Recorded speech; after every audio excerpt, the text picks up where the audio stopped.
Hello, everyone, and welcome to another episode of Little Give. I'm excited for you to meet our guest today. Go ahead, introduce yourself. Tell us where you're from. Tell us what you're all about.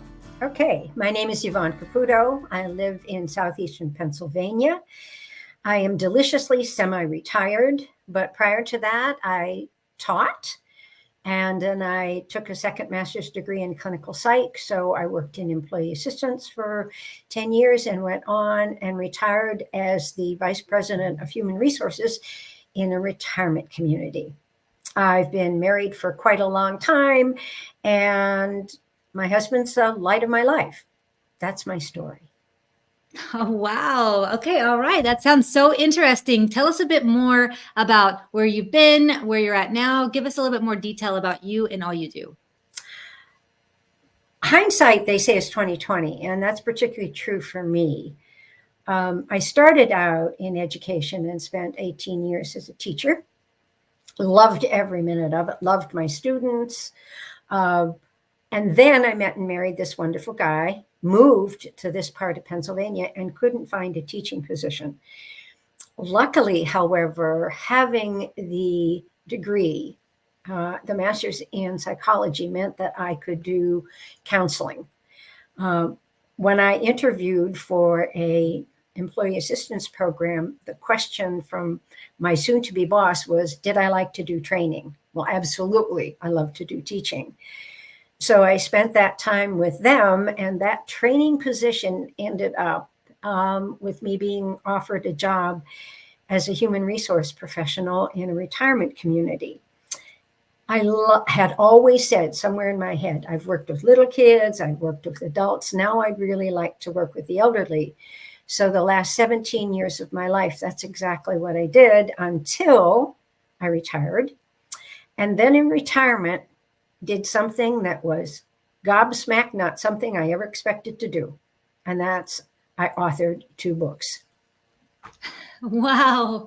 That's incredible. I love to hear stories of whenever someone just pivots, it's like your plan is one thing, but the next thing you know, it leads you into a direction of something completely new and exciting. Was that nerve-wracking for you, or how did your authorship journey start? Well, the authorship started with my father. In 2008, Dad and I were on the phone. He was 85 at the time and a brittle diabetic, which meant that he was in and out of the hospital frequently. His health was not good. And we talked on the phone every week. And generally, it was about medical appointments and the care he was receiving in home and those kinds of things. But then we would stall because I'm not a sports fan. And on one dark January night, he opened up and told me this quirky, funny, off-the-wall story about making, of all things, an emergency landing because their third engine was out. And by the way, on a B-24, that's got the hydraulics, in Freed, Belgium, towards the end of the war. And I was just taken by this story. So I said to Dad, let me go get a pencil and paper. I want to take notes. What the hell do you want to do that for? Was his response. But I said, this is really good. And I'd like to write this up because I think this is something that the family should have. How or why, on our very next phone call a week later, I came up with this question, I really don't know. But I said to him, if you're willing, start at the beginning. And story after story after story started rolling off his tongue. And I started writing chapters. And about 4 chapters in, I thought, you know what? I think I have a book. His stories were so good as just an ordinary GI. They weren't great battles. They weren't Eisenhower. They weren't Churchill. They weren't any of those kinds of things. They were the day-to-day kinds of experiences that he had when he was in the Army Air Corps. And so we talked more, and I kept writing more. And luckily, the first draft of the book was in his hand on the Christmas before he died. Wow, that is so neat that you thought to like take notes and then to like turn it into this book that's like a living memory of your father. That's so cool. My dad loves to tell stories as well. I'm a huge daddy's girl, and I love his stories. So I have all of the stories he's told me in my mind. I never would have thought to turn it into a book. What made you really think, I should do this, or I can do this? Well, part of it was that Dad was greatest generation. Another piece of it was that so many World War II vets were passing away. And if Dad passed away without that story being written, there were things that people would never know. There were things my family would never know. So that was really what pushed me to say, I think I have a book. That is so neat. So once he actually gets the book in his hands and he starts to read it, did he critique you at all, or did he just absolutely love the way that it was written? Actually, he did critique me. That's what my dad would do. When the first 4 chapters were finished, I sent them to him, of course, via email. And his response was, well, honey, I knew you would write it in your own voice. And I knew that it wouldn't sound just like me. I mean, you're getting the facts right, and that's okay, but it's missing something. So I said, Dad, what's it missing? Oh, it doesn't matter. Dad, what's it missing? Doesn't matter. Dad, what's it missing? Like my dad. And these were his exact words. Combat was terrifying. My father didn't use emotional words. That was not something that was in his generation. So when he said to me that something was terrifying, I knew that there was more that I had to put in the book in order for it to reflect what it was that he had gone through. Hi, my name is Justin Clark, and I'm the president of the board of directors for Driving Single Parents, a 501c3 nonprofit serving the citizens of San Antonio and Bexar County, Texas. I'm here today to tell you a little bit about the great work that our organization is doing for the citizens of San Antonio. What you're about to see is just a few photos and videos of the way that we're changing lives for single parents in and around San Antonio, Texas. Our first giveaway took place in April of 2017, just one short month after the formation of our organization. John, a Bexar County resident, was the victim of a horrible drunk driver incident. He and his daughter survived the crash, and we were so proud to give our first car to this deserving family. Fast forward to 2020, a very difficult year for nonprofits. We were able to secure 4 vehicles for single parents in need. Our organization, including our board of directors, list of partners, and portfolio of people we've been able to help in San Antonio, continues to grow, and it's all thanks to donors and local community organizations that have helped us along the way. This giveaway took place in 2021 and shows that we continue to help single parents even after the struggles brought about by COVID-19. Because of limited funds and the overwhelming need, we at Driving Single Parents are incredibly selective with the people we help. Some are victims of domestic violence. Others had a spouse pass away tragically, or otherwise fell on hard times. These single parents show adversity in the face of challenge and aren't looking for a handout. We offer a hand up and help get them back in the driver's seat. Many of the single parents we help go on to graduate college, get promotions, get married, mentor others, and some have even been so touched by the gift we gave them that they have decided to join our board of directors to pay it forward and ensure the continued growth of our organization. If you would like to help our organization continue to grow and continue to help single parents in need in San Antonio, Texas, and Bexar County, Texas, we would really appreciate your support. Please visit us online at www.drivingsingleparents.org. Thank you. Wow. So then how did you come up with how to add that? How did you come up with how would you add the emotion of how terrifying that moment was in the book?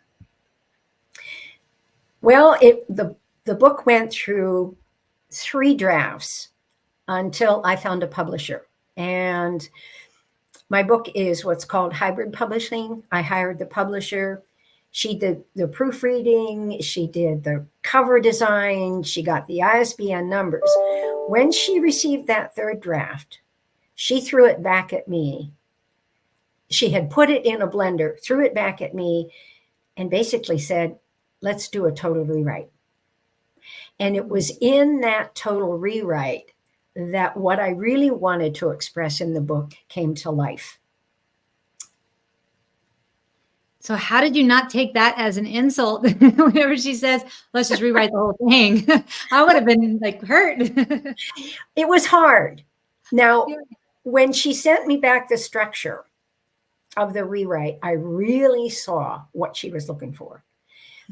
The first section is all kinds of family stories, and it gives you a sense of how Dad and I were disconnected. The second section, she said, this is where I want you to write in your dad's voice. I had all of my father's letters to my mother from the war. So I read and reread those and rewrote that second section in his voice. The third section was back in my voice, and it was all of the stories that led to folks understanding that the writing of the book gave me the father that I always wanted, and he got a daughter that he didn't know he had. The relationship that I had so badly wanted with my father all of a sudden came true through the writing of that book. Wow, that's so beautiful. And like you said, it's the daughter he never knew he had, and the father you never knew you had. You were both there all along. You just didn't know each other yet. And when you got to know him and you got to really get inside his mind and see how he thinks and how he processes things and his actual being, then you can see how what a beautiful person he was. How did that feel for you? My father suffered from PTSD. And that would have been unidentified. It would have been something that he had known nothing about. But in listening to his stories, particularly of his experiences during the war, I understood for the first time where the anger came from. My father could yell at the drop of a hat. And I never knew what set him off. He was never mean, but he was angry a lot of the time. By doing the book, I understood the anger. I understood where it came from. I understood him in a way that all I can say, it was priceless. So how did it shape his thoughts of you? Dad started to trust me. He started to trust me in a way that if I tear up, it's so enormous. When I was working in the retirement community, I came face to face with what happens to people who don't have a legal document called an advance directive, which is basically naming a healthcare agent and then saying when the end comes, what kind of medical treatment you do or you do not want. So I called Dad on the phone and I said what I just said, have you ever had this done, Dad? No. It's something that I think is really important. I'd like to see you do. If I set up an appointment with an attorney, and if I come home and take you, is it something that you'll do? And he said, go for it. So he trusted me, actually, in that meeting to become his healthcare agent, so that if something happened to him and he could no longer speak for himself, I could speak for him. And there's an addition to this story. Years later, again, working in the retirement community, I came across a document called the 5 Wishes. Well, it took an advance directive and spread it in a direction I had no idea it could be spread in. The 5 Wishes is legal in 42 states. It asks questions like, how comfortable do you want to be? What do you want your family to know about you? How do you want to be remembered? Do you want to be cremated or do you want to be buried? Do you want a funeral? If so, what do you want that funeral to look like? So I got in my car, drove back. Again, Dad was in the hospital.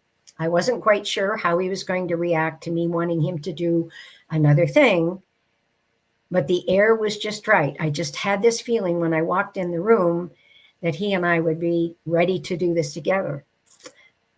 He sat up in his bed. He put his legs over the side. He patted the seat beside him. I sat in his warmth. We pulled up the hospital tray, the thing on wheels, and for an hour, we went through this document. And what the document needed was 2 witnesses. So I got some people from the hospital. Dad signed the document then and there. So I knew exactly what he wanted and how he wanted his death to be. Wow. It's so great. Y'all built that trust through this book and getting to know each other, and that he trusted you enough to do that. I think that's one of the things about these, advanced directives and the 5 questions and all that. It's very difficult for people to bring that up to their loved ones. So I'm glad that you're sharing this story, because I think oftentimes that's why these things are not done, is because it's a weird thing to talk about. Like, nobody wants to talk about their death. Nobody wants to talk about things like that. And then also, for a child or a caregiver to bring that up to someone who is like your dad was in the hospital at the time can be a little triggering for some. How did you navigate that situation emotionally and to make sure that you made him comfortable at the same time? There's a thing called automatic pilot. And that's basically, when I look at it, what I was on. I mean, I knew that there was something that I wanted to do. I knew how I could go about it. So I just walked into the room and did it. Now I can say that having been a teacher and being a psychotherapist as a profession were extremely helpful, because as a teacher, I learned how to sit back and listen to what my kids had to say. I listened in a different way to them, particularly when they were stressed out. As a psychotherapist, I learned how to ask questions. I learned how to be calm when the topic that was being raised by my client was filled with angst. So I can say that I had that training, but I would say to people who are watching that sometimes there are things that you just have to jump into. Now, one of the things about the 5 wishes is, if you go on their website and purchase their documents, they even have pamphlets on how to bring the subject up. So they guide you through it. But thinking about this again in the background, one of the things that I learned when I was working in the retirement community was residents would come in my room. I had an open door policy. And they'd sit down, and sooner or later, someone would say, I want to go. I just want to go. And my response was not, don't say that. I want you around. Didn't do any of that. I basically said, tell me more. Tell me what you're thinking. Tell me what you're feeling. And out of them would come, I'm tired. I'm lonely. My spouse is gone. I'm in pain all the time. I've lived a good life. I'm ready. And so that was good training on my part as well, to be able to sit and listen to what people had to say without negating it, with just letting them be in the moment to talk about what they were feeling. Hi, my name is Andrew Fraley, and I believe that sometimes we all need a little bit of help. If you're in the San Antonio community and you need some legal help, call me at 210-725-4658. That's a huge give, because if somebody comes to you and shares something that vulnerable with you, and you're right. A lot of people would say like, oh, no, you're here for a reason, or you're meant to be here, or I need you here, or your family, or whatever the reason may be. They're quick to dismiss those feelings and maybe never really get to the underlying thoughts they're having about their situation. So it's such a nice, like a big give for you to sit there and give your ear and your time to somebody who probably just needed to kind of get it out and just have that moment of, reflection and thoughts and be heard. So that was so beautiful for you to do. Well, that's the passion behind the second book, Dying with Dad. The story is that my father had been in the hospital. We went back across the state to visit him, drove back home 6.5 hours. The very night we got home, my father was on the phone. They had released him from the hospital, and he was livid. I could hold the phone clear out here and hear my dad. And I just let him go. And I said to him, I told the social worker that you could go home when you were ready. And Dad, it doesn't sound like you're ready.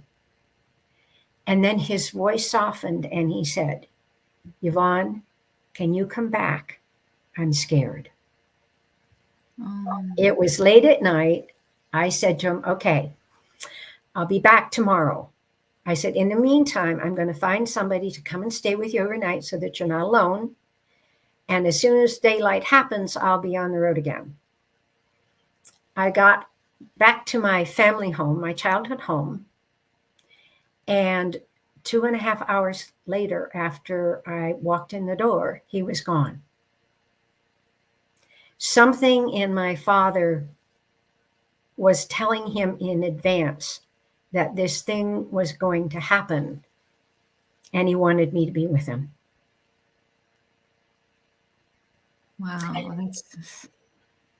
that's gotta be heartbreaking. When I was there, the neighbors came over to help me move a chair, and we heard a thud. And I went back, and Dad was on the floor. And I called EMTs immediately because I'm not a nurse. I have no idea what's going on. We moved Dad out to the edge of the bed, and they started working on him. And I said, oh, please don't. He doesn't want to be worked on. But that's something that they have to do. So again, automatic pilot. I went to the phone. I called the unit that he was on in the hospital. There was a do not resuscitate order on his chart. And I said, get that order to the emergency room. They're going to bring him in. Grace intervened when the EMT doctor called the house, called the EMTs, and said, you can stop working on him. So I laid down beside him. I put my arm over his chest. I told him that I loved him. I told him that he was going to be with Mother, which is something that he said frequently when he said, I want to go. And then I did what was the glue in our family.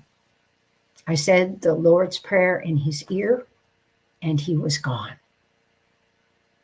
It's the most sacred thing I have ever done in my life. Wow, that takes a lot of strength. I don't know if I could do that. I think you could. I think all of us could if we had had those conversations with our parents, if we had been a part of that decision making. I talked to someone yesterday whose father had a stroke, and they were about ready to put in a feeding tube, which would have kept him alive for years. Mm-hmm. His mother brought out the advance directive and said, no, this is not what he would have wanted. So having that document, having been given, that ability, I think all of us could do it. I guess having a clear understanding of what they truly want can show you that you're living out their wishes, and it's not on you to make a selfish or a selfless decision because the decision's already made. All you have to do is follow instructions. Yep. My father said frequently, I want to be carried out of my own home feet first. So after he passed, the EMTs put him on a gurney, took him out of the house. It was January. The snow was coming down 1 inch an hour because this is Northwest Pennsylvania. The ambulance doors were open. And when they set the gurney on the ground, The light showing on my father's face was this, a soft, sweet smile. And I went, yes! The EMTs looked at me like I had lost every marble I might have had. But I turned to them and said, you just gave my father his dying wish. He was carried feet first out of his own home. Wow, it's a gift. It's such an emotional story. I don't really know how to say if that's a beautiful story or a sad story or all of the above. It's just such an emotional story. I don't know how you're just able to feel that sense of you just did what you were supposed to do, and so happy and excited that you were able to give him his wish, his last wish. And I just think it's just so beautiful how you express it and how you are so proud of the fact that you were able to do that. There is a psychologist who said that sound mental health is the ability to contain the paradox. You can and you can't, you will and you won't, it is and it isn't.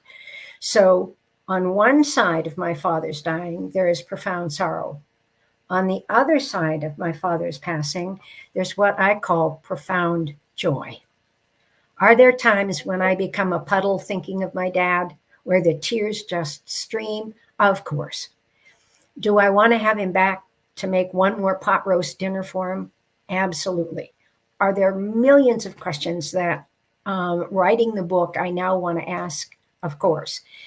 But accompanying that sorrow is this joy. And I didn't have that. I don't have that with the number of people that I've lost in my life.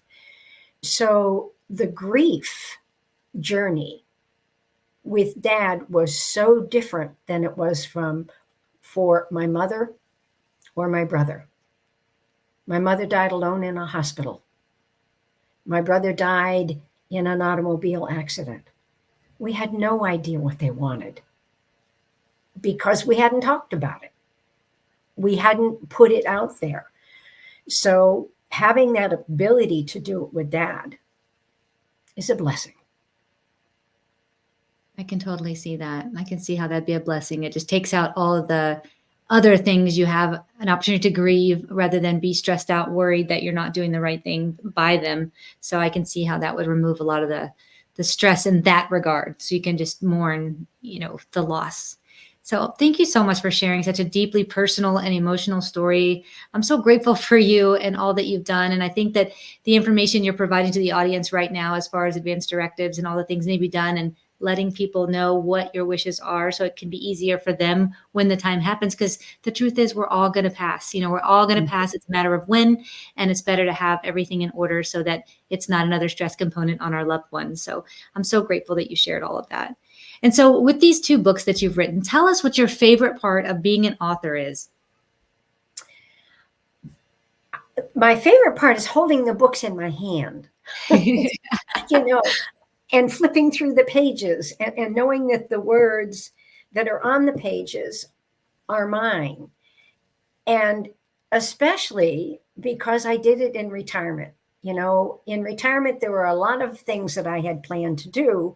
Being an author was not one of them. So being an author has given me this new purpose. And the new purpose is to tell the story in exactly the way that I'm telling it to you, so that somebody in your audience says, ooh, this is something I need to do. As a matter of fact, there are beta readers or people who read your books and give you feedback. And there are 3 stories that go along with this. One of them was a young woman in her 40s. And she said, I've always shut my parents up when they start to talk about it. I won't do that. And now she has had those conversations with her parents, and she's also done the documents herself. The second story is an 87-year-old gentleman that called his daughters and said, my 5 wishes are done. For my birthday, I want to go over them with you. He wanted to be cremated. And so his daughter said, well, Dad, what do you want us to do with your ashes? And he said, oh, I don't care. Throw them over a bridge. Do whatever's easy. And they stopped him and said, wouldn't you like your ashes strewn on the farm where you grew up? And he said, well, that's too much bother. You would have to do that. That's too much work. And they said, well, what if we would like to do that for you? And he said, would you really? He changed his 5 wishes to ask them to spread his ashes on the farm that he grew up on. The third one is the one that there's a writer in my women's group, and she had a chronic illness that left her in pain and surgery after surgery after surgery. And when she read the book, she got the 5 wishes, filled it out, went over it with her family who agreed to it. And we got a notice that she had then chosen hospice. Her husband got us on a Zoom call, one author at a time, and I was able to talk to her for 8 minutes. And I didn't talk. All she kept saying is, Yvonne, the 5 wishes. It's such a beautiful document. I went over it with my family. They're at peace with my decision. She died 3 days later. So that's the passion that I now have in retirement, is that to keep spreading the word about the books so that people can make the kinds of changes that I'm hoping the books will sponsor them to do. Such a beautiful, thank you for sharing those stories. I mean, I think that stories really connect us to each other and to missions. And I just love that you shared those stories.